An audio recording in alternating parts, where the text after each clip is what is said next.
Today we get a chance to showcase for you one of the limited, most rare custom shop Fender signature models that is in existence.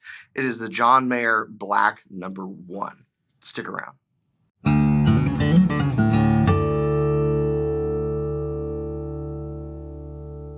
Hey, you're watching Alamo Music TV. My name is Chris McKee, also known as the Kool-Aid Man.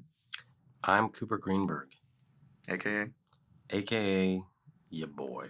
We're here with Alamo Music in San Antonio, Texas. You can find us online at alamomusic.com. If you're new to the channel, subscribe, turn on notifications, like our videos. If you want to support the channel, visit our spring store link below for custom swag and check out our podcast, the Fretboard Confessional, wherever you get your podcasts. This is an auspicious day. We have an opportunity, thanks to a customer of ours, to showcase this really cool guitar.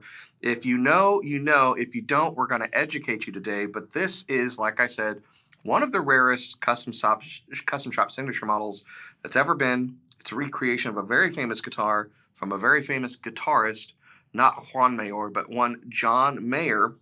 This is the Black One Custom Shop Limited Edition. And if you know, you know. But if you don't, we're going to talk to you a little bit about this custom shop creation from a Masterbuilt custom shop creation from John Cruz that is basically an exact copy of John's famous black guitar. Yeah, pretty wild. This came to us on a consignment, and we don't always take consignments, but when we do, they're Dos Equis. You know what I'm saying? We don't always take consignments like this because there's not a lot like this out there, but this is from someone who bought this guitar and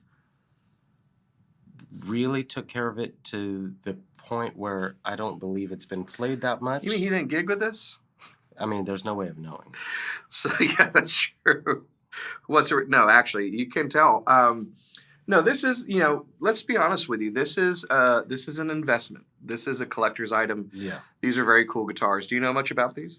I don't know a ton. Obviously, when I found out we were getting it, I started reading about them, and then I saw the exorbitant prices that they went for online. But, I mean, I'm a John Mayer fan. Yeah, me too.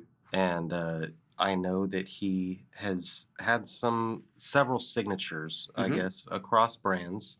But I, from day one, identify him as the strat guy. So obviously, if he's going to have a strat, it's going to be to his spec and also be built through his very opinionated lens of guitars. But give me the scoop on the specs.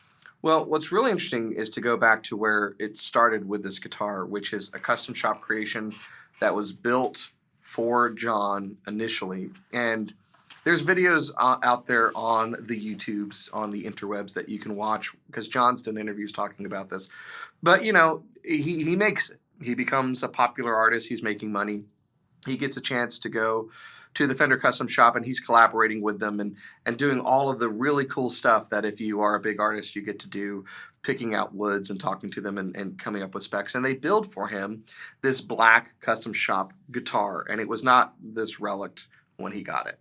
Now, what's interesting about this, kind of an auspicious beginning, he gets the guitar shipped to him when it's finally done, and he plugs it in, and it's just kind of meh. It's just not there, and he's a bit devastated. And, you or I would probably try to figure out what's wrong with the guitar, but rock stars do things like put them in freezers. And so the story is he's taken this guitar and he's put it in the freezer hoping something molecularly changes. Turns out it was just a ground that wasn't connected. Now, how that happens, how you build a guitar for John Mayer and ship it out without a ground, maybe it became disconnected, bad solder joint, I don't know. But that was the deal. He reconnects the ground, bloop, comes to life. It becomes one of his mainstay guitars. And so if you watch some of the videos from his concerts live in LA, you'll see this guitar pop up a lot.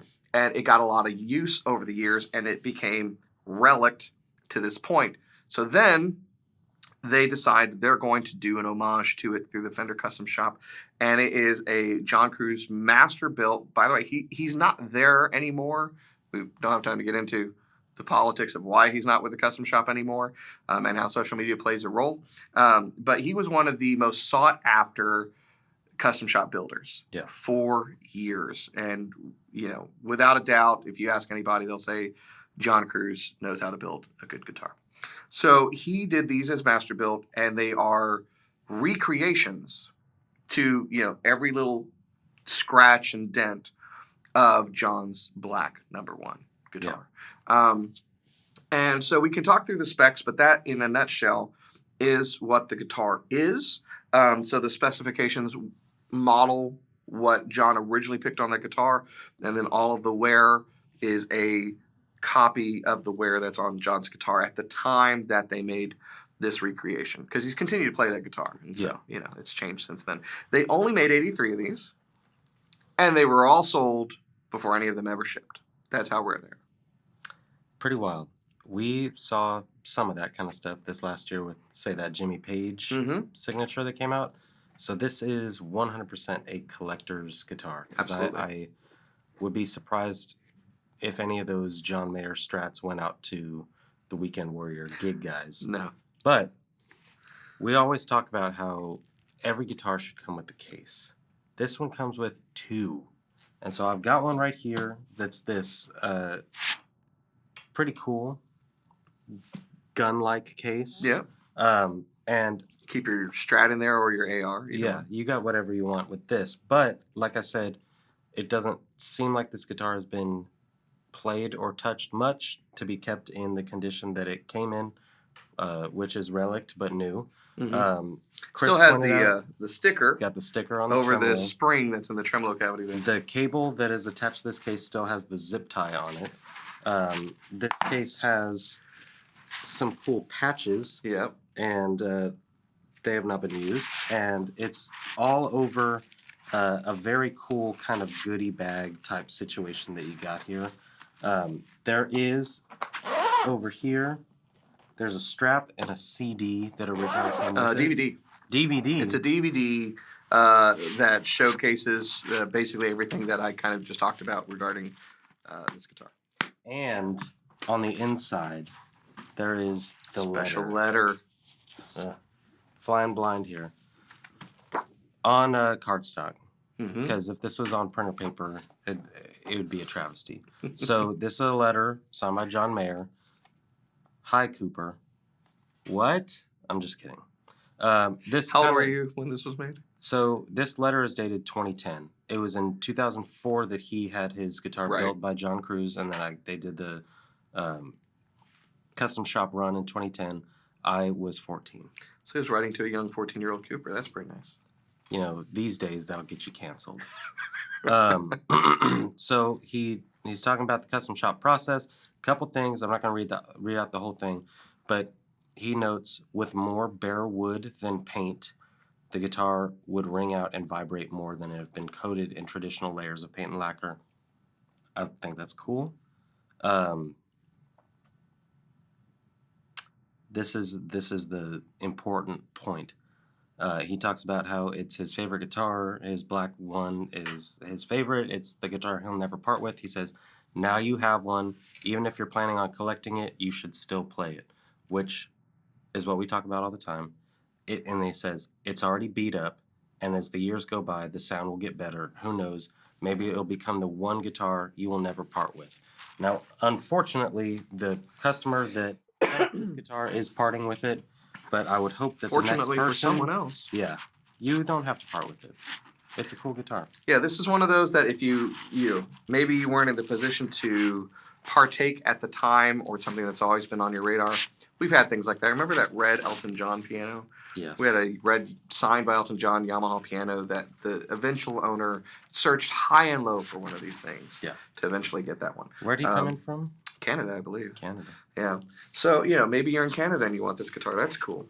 Let's talk about the specs of what makes this guitar the number one for John Mayer. It's basically a 60s Strat. It's modeled on a 60s Strat. The pickups are 60s hand-wound pickups. All three of them are. It is a hand-selected alder body that has a flash coat nitrocellulose black finish on it. Obviously, most of that's gone, and it's bare wood. It has all of the relicking done by hand by John Cruz. It's set up with the trem decked, 5 springs in the back.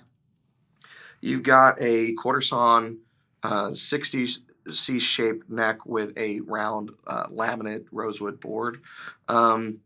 You've got perloid knobs here. And what's interesting is it was set up like it had been a 60s guitar that was then retrofitted with Schaller tuner, so you've got exposed screw holes on the back of the headstock. And you have to forgive my voice because we're all dealing with something this time of year. So anyway, what were you going to point out? Sexy voice. Nothing. I'm just taking a closer look. There's a thing here on. I wonder if these are the original strings.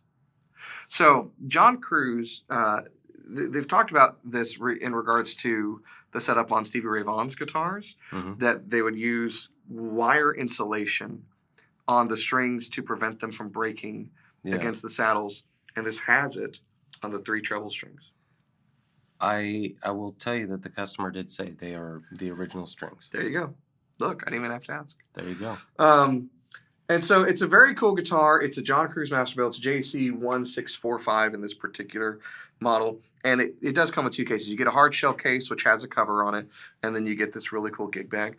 And you get all of the mojo that comes with John Mayer. Is there anything in this? Or is this just for like it's just holding Boss pedals? I think you can put a metal zone in there. There you go. So demo's going to be a little bit different today because I luckily was given the opportunity to play on a very cool pedal board and amplifier supplied by one Chris McKee. So I'm playing the Strat through a Mark V and a really very beautifully put together pedal board with, when it comes down to it, it's the drive off the amp and Big Sky reverb. There you go. But it sounds really good, so check it out.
So there you have it, a wonderful collector's item.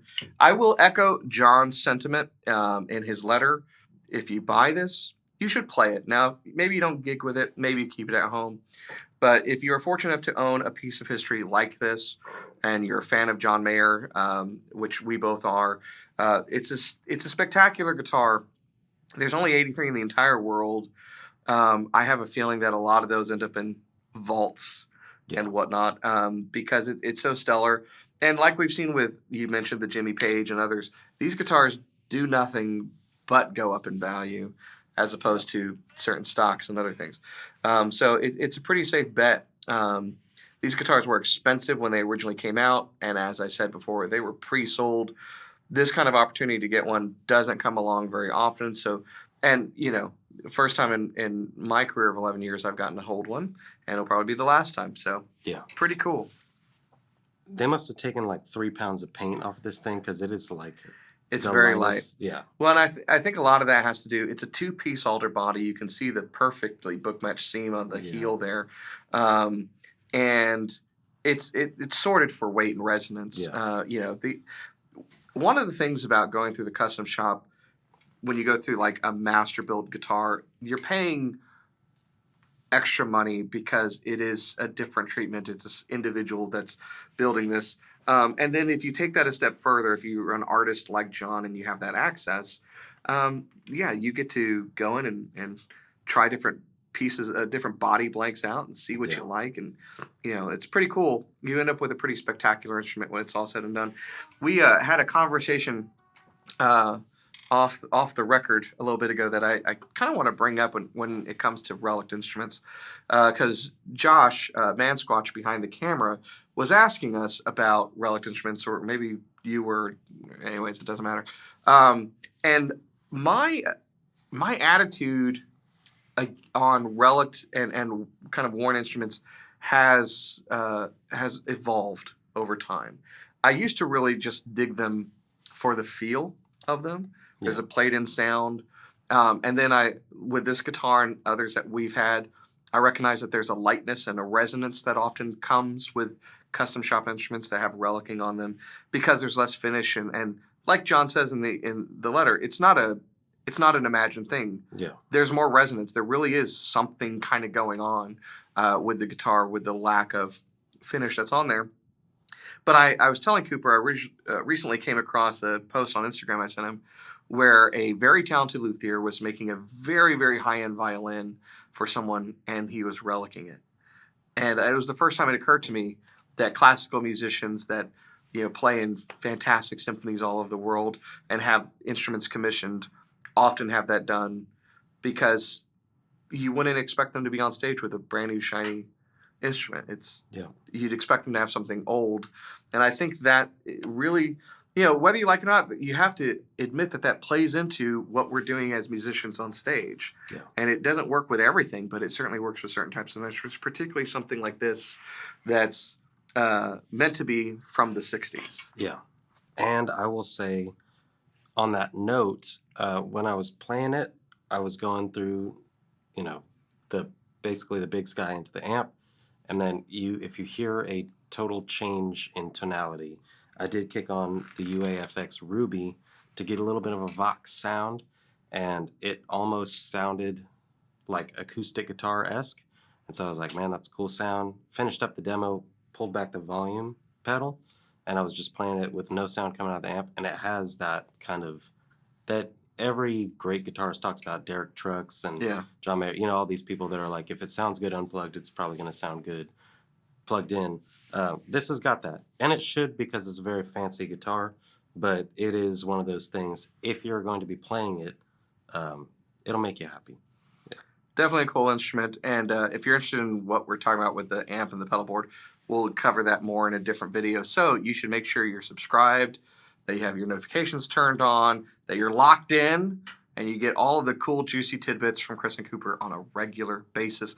If you are interested in this very special guitar, and why wouldn't you be, you can go to our website, which is alamomusic.com, and you can go straight up online and purchase it, and it will be seen probably on Reverb and other marketplaces as well. But if you're interested in buying this guitar, it'd be nice to talk to the person who is going to throw down for this guitar. So feel free to give us a call or text us, email us, chat with us online. Yep. We want to hear from you. So thanks so much for watching. We hope you dig this cool video and travel back into time with this model. We'll see you next time.